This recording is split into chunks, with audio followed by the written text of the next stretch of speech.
Alright, so in this segment I wanted to talk about the performance of the Studio Hybrid machine.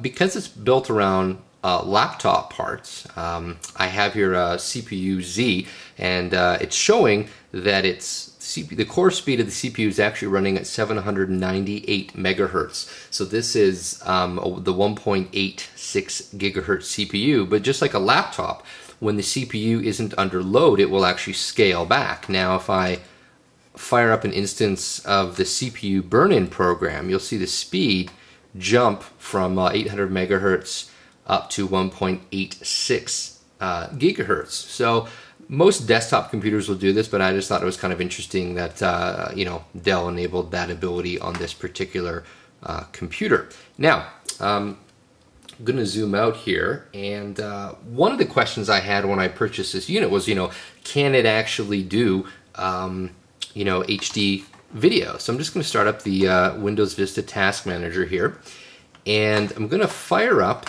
a 720p video. Okay, so this is a video from Microsoft's WMV high definition collection, I guess. So this is a 720p video, and what's kind of interesting is that I will zoom in here on the Windows Task Manager, and so while this video is playing, you can see that the CPU resources being used up are only around 15 to 20%. It peaks a little bit over 20%. So, and the overall, CPU usage doesn't really go past 30 to 40% overall. Now, that is on a single core. So to me, that says that there is some hardware acceleration. There might not be as much hardware acceleration as there would be from a competing NVIDIA or ATI-based solution. And I'll just make it go full screen here. The playback of 720p video is completely trouble-free. I didn't notice any slowdowns. I didn't notice any problems. It's not jittery. It's actually quite smooth.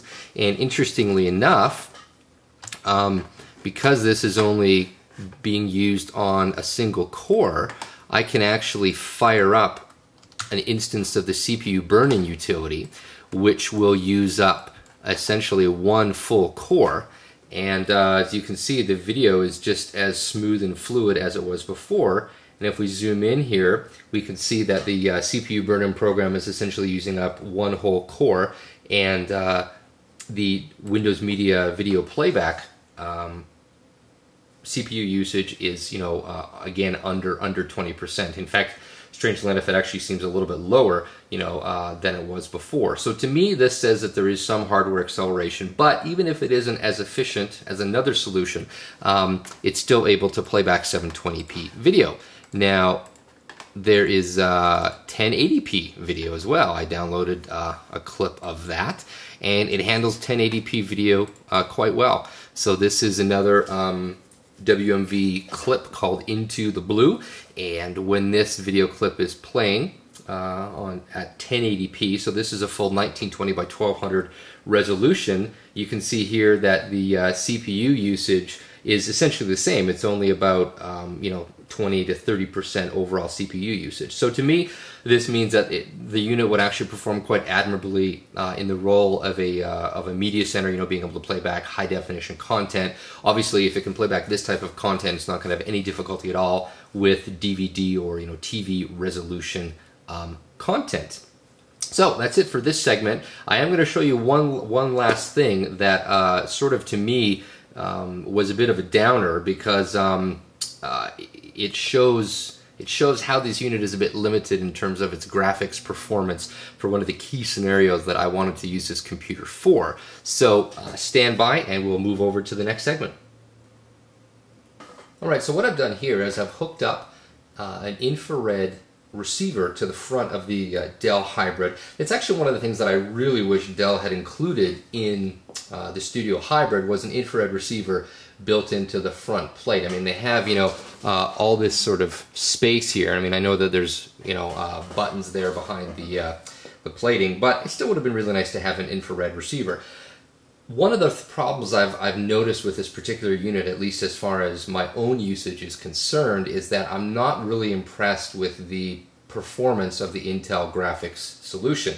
Now that should come as no surprise to anyone that knows anything about computer graphics, because the Intel solutions are generally not regarded as being really good graphics solutions. I thought it would be okay, but here's the thing that bothers me the most.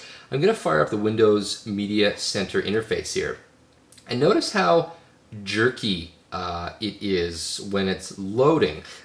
Even after it's loaded, it's a little bit sluggish. Things just aren't nearly as fluid as they would normally be with the graphics solution from ATI or NVIDIA, and even like a low-end graphics solution. Like on the NVIDIA side, even like a 7000 series card that's a couple of years older is a lot more fluid than this is. And since this is one of my primary uses for this computer is to use it as a media center, I'm sort of bothered by how jerky and how sluggish this is. And there's really nothing else running on the computer right now.